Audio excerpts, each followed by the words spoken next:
Hello, in this video we will look at our model for solid matter. This model will help us understand and picture how charged particles behave in solid matter. In reality, this is really quite complex, so we will make some simplifying assumptions to help ourselves out with this. Let's take a look at this spring and ball model to help us do that. In this picture, we imagine solid matter is composed of a whole bunch of particles that are connected together by springs. So these represent the particles of the solid matter. They could represent an atom or an entire molecule, and they're connected together with springs. As a result, each particle is held in place so it can't easily move around. Let's take a look at a particle up close. The particle has two important parts in this model.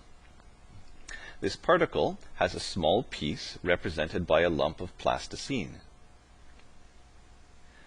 If we remove this piece, we're left with the plastic sphere of this model. What do these represent? This lump of plasticine represents an electron, a negatively charged particle. When we remove one electron from the atom or molecule that it comes from, what's left behind is a positively charged particle. Together, these two parts, the negatively charged particle and the positively charged particle, are called a charge pair.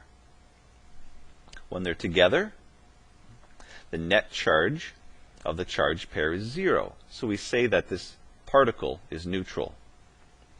If we remove an electron from the particle, this part now has a net positive charge. This electron could move over to a different particle in the model, over here. Now this one has an extra electron, and so its net charge will be -1. In this model, it's only the negatively charged electrons that are able to move. The positively charged parts that are left behind are fixed in place. They can jiggle around a little, but they are not able to move. So this is our model of solid matter.